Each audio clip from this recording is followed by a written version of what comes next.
എല്ലാവർക്കും നമ്മളെ പുതിയ വീഡിയോയിലേക്ക് സ്വാഗതം. ഇന്ന് നമ്മൾ നല്ലൊരു ഫിഷ് ഫ്രൈ ആണ് ചെയ്തെടുക്കുന്നത്. അപ്പോൾ നമ്മൾ സാധാരണ ഉണ്ടാക്കുന്നതിൽ നിന്ന് വ്യത്യസ്തമായിട്ട് നല്ലൊരു സ്പെഷ്യൽ ആയിട്ടുള്ളൊരു മസാല ആയിട്ട് ഇതിൽ യൂസ് ചെയ്തിട്ടുള്ളത്. അപ്പോൾ നമ്മൾ ഒരുപാട് ഫിഷ് ഫ്രൈ നമ്മൾ ഓൾറെഡി ചെയ്തിട്ടുണ്ട്. അതിൽ നിന്നൊക്കെ വ്യത്യസ്തമാണ്. നമ്മുടെ വീട്ടിൽ എപ്പോഴും ഉണ്ടാകുന്ന ഇൻഗ്രീഡിയൻസ് തന്നെ, പക്ഷേ അതൊക്കെ ചേർക്കുമ്പോൾ ഒരു പ്രത്യേക ഒരു ടേസ്റ്റ് തന്നെയാണ്. അപ്പോൾ നമുക്ക് എപ്പോഴും ഒരേപോലെ ഉണ്ടാക്കാതെ ഇതുപോലെയൊക്കെ ഒന്ന് ട്രൈ ചെയ്ത് നോക്കാം കേട്ടോ. അപ്പോൾ നമുക്കിതിനായിട്ട് ഏത് ഫിഷ് വേണമെങ്കിലും എടുക്കാം. അപ്പോൾ ഞാനിവിടെ ഈ ഒരു നെയ്മീനാണ് എടുത്തിട്ടുള്ളത്.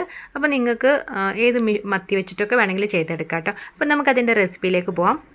അപ്പോൾ നമുക്കതിൻ്റെ മസാല ഉണ്ടാക്കിയെടുക്കാനായിട്ട് ഞാനൊരു ബൗളിലേക്ക് 1/4 ടീസ്പൂൺ മഞ്ഞൾപ്പൊടിയാണ് ഇട്ട് കൊടുക്കുന്നത്. അതിൻ്റെ കൂടെ തന്നെ 1/2 ടീസ്പൂൺ മുളക് പൊടി, ഇത് എരിവുള്ള മുളക് പൊടിയാണ് കേട്ടോ. പിന്നെ 1/2 ടീസ്പൂൺ മല്ലിപ്പൊടി, പിന്നെ 1/2 ടീസ്പൂൺ കാശ്മീരി ചില്ലി പൗഡർ, പിന്നെ നമ്മൾ ആവശ്യത്തിനുള്ള ഉപ്പ്, ഏകദേശം ഒരു 1/4 ടീസ്പൂണിനേക്കാളും കൂടുതൽ കുറച്ചുകൂടെ ഒന്ന് ഉപ്പും കൂടെ ചേർത്ത് കൊടുത്തിട്ടുണ്ട്. പിന്നെ അതുപോലെ തന്നെ 1/4 ടീസ്പൂൺ കുരുമുളക് പൊടി. അപ്പോൾ ഭയങ്കര പൊടിയായിട്ടുള്ളതല്ല, കുറച്ചൊരു തരിയുള്ള ടൈപ്പ് കുരുമുളക് പൊടിയാണ്. പിന്നെ അതുപോലെ തന്നെ 1/4 ടീസ്പൂൺ ഗരം മസാലപ്പൊടി, പിന്നെ 1/2 ടീസ്പൂൺ ഇഞ്ചി പേസ്റ്റ്, അതുപോലെ തന്നെ 1/2 ടീസ്പൂൺ വെളുത്തുള്ളിയുടെ പേസ്റ്റും. അപ്പോൾ രണ്ടും കൂടി ഉള്ളതാണെങ്കിൽ 1 ടീസ്പൂൺ ചേർത്ത് കൊടുക്കാം. പിന്നെ നമ്മൾ ഇതിലേക്ക് കുറച്ച് വെളിച്ചെണ്ണയാണ് ഒഴിച്ച് കൊടുക്കുന്നത്. അപ്പോൾ അതൊന്ന് ആ ഒരു മസാലയൊക്കെ ഒന്ന് മാരിനേറ്റ് ചെയ്യാനായിട്ട് ഇതിലേക്ക് 1 ടീസ്പൂൺ വെളിച്ചെണ്ണയാണ് ചേർത്ത് കൊടുക്കുന്നത്.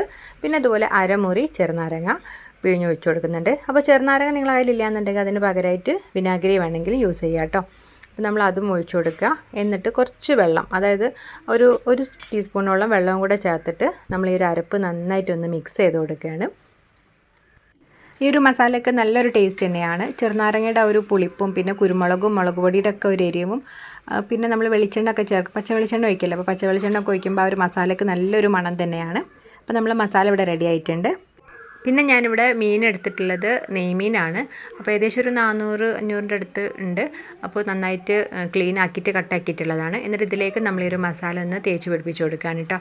അപ്പോൾ മസാല നമ്മൾ എല്ലാ ഭാഗത്തേക്കും എത്തുന്ന രീതിയിലാക്കി കൊടുക്കുക. ഒരു ചെറിയൊരു കോട്ടിങ് അല്ല, അത്യാവശ്യം നന്നായിട്ട് തന്നെ ആ ഒരു മസാല മീനിൻ്റെ എല്ലാ ഭാഗത്തേക്കും എത്തുന്ന രീതിയിൽ നമ്മൾ കോട്ട് ചെയ്ത് വെക്കുകയാണ്.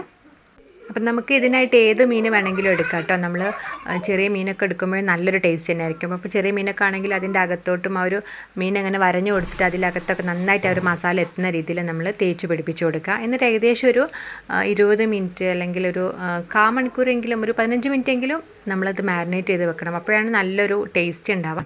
അപ്പോൾ ഇപ്പോൾ ഏകദേശം ഒരു 20 മിനിറ്റൊക്കെ ആയിട്ടുണ്ട് നമ്മൾ മീനൊക്കെ മാരിനേറ്റ് ചെയ്ത് വെച്ചിട്ട് കേട്ടോ. അപ്പം നമ്മൾ അതിന് വേണ്ടിയിട്ട് ഫ്രൈ ചെയ്തെടുക്കാനായിട്ട് ഒരു പാനിലേക്ക് വെളിച്ചെണ്ണയാണ് ഒഴിച്ച് കൊടുത്തിട്ടുള്ളത്. അപ്പോൾ വെളിച്ചെണ്ണയിൽ തന്നെ മീനൊക്കെ ഫ്രൈ ചെയ്യുമ്പോഴായിട്ട് നല്ലൊരു ടേസ്റ്റ് ഉണ്ടാവുക. സൺഫ്ലവർ ഓയിലും ഒക്കെ യൂസ് ചെയ്യുന്നതിനേക്കാളും മീനിനൊക്കെ എപ്പോഴും ടേസ്റ്റ് ഉണ്ടാവില്ല വെളിച്ചെണ്ണ തന്നെയാണ്.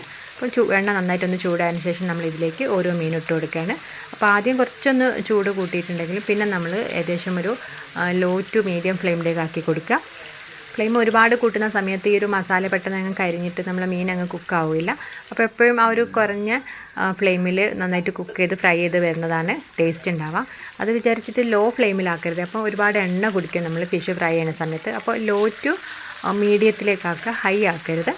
ഇപ്പോൾ ഏകദേശം ഒരു 3 മിനിറ്റൊക്കെ ആയിട്ടുണ്ട്. ഇനി നമ്മൾ മീനൊന്ന് മറിച്ചിട്ട് കൊടുക്കുക കേട്ടോ. എല്ലാ മീനും അതുപോലെ മറിച്ചിട്ട് കൊടുത്തതിന് ശേഷം നമ്മൾ ആ ഒരു സൈഡിൽ ഏകദേശം ഒരു 3-4 മിനിറ്റൊക്കെ ഒന്ന് കുക്ക് ചെയ്തെടുക്കുക. എന്നിട്ട് നമ്മൾ ഒന്നും കൂടെ ഒന്ന് മറിച്ചിടുന്നുണ്ട്. അപ്പോൾ ആ ഒരു സമയത്ത് നമ്മൾ കുറച്ചൊന്ന് ഫ്ലെയിം കൂട്ടി വെക്കുക. അപ്പോൾ ആ ഒരു മസാലയൊക്കെ സൈഡിലൊക്കെ നല്ല ചെറുതായിട്ടൊന്ന് ഇങ്ങനെ ഞെരിഞ്ഞിട്ട് വരും. അപ്പോൾ ആദ്യമേ നമ്മൾ ചെയ്യുമ്പോൾ മസാല കരിഞ്ഞു. അപ്പോൾ ഏകദേശം ഇപ്പോൾ ആ ഒരു മീനൊക്കെ കുക്കായി നന്നായിട്ടൊന്ന് ഫ്രൈ ആയിട്ടുണ്ട്. ഇനിയിപ്പോൾ നമ്മളതൊന്ന് ചെറുതായിട്ടൊന്ന് ഇങ്ങനെ മുരിഞ്ഞ് കിട്ടാനായിട്ട് അവസാനം ചെറുതായിട്ടൊന്ന് ഫ്ലെയിം ഒന്ന് കൂട്ടി കൊടുക്കുക. എന്നിട്ട് നമ്മളെല്ലാ മീനും എണ്ണയിൽ നിന്ന് മാറ്റി കൊടുക്കുകയാണ്. അപ്പോൾ നല്ലൊരു മണമൊക്കെ വരുന്നുണ്ട്. ആ ഒരു സ്പെഷ്യൽ മസാലയൊക്കെ ചേർത്ത് കൊടുത്തപ്പോൾ തന്നെ നമ്മളെ ഫിഷ് ഫ്രൈ നല്ലൊരു ടേസ്റ്റ് ആയിട്ട് വന്നിട്ടുണ്ട്. അപ്പോൾ നമ്മൾ ഈ ഫിഷ് എല്ലാം എടുത്ത് മാറ്റിയതിന് ശേഷം അതിൽ ഒരു മസാല ഉണ്ടല്ലോ ചെറുതായിട്ട് ഇങ്ങനെയുള്ള, അപ്പോൾ അതും കൂടെ നമ്മൾ കോരി എടുത്തിട്ട് ഈ മീനിൻ്റെ കൂടെ സെർവ് ചെയ്ത് കൊടുക്കാം കേട്ടോ. അപ്പോൾ അതിന് നല്ലൊരു ടേസ്റ്റ് തന്നെയായിരിക്കും. അങ്ങനെ നമ്മളെ വീട്ടിൽ എപ്പോഴും ഉണ്ടാകുന്ന ഇൻഗ്രീഡിയൻസ് വെച്ചിട്ട് നല്ല ടേസ്റ്റി ആയിട്ടുള്ളൊരു സ്പെഷ്യൽ ഫിഷ് ഫ്രൈ ആണ് ഉണ്ടാക്കിയെടുത്തിട്ടുള്ളത്.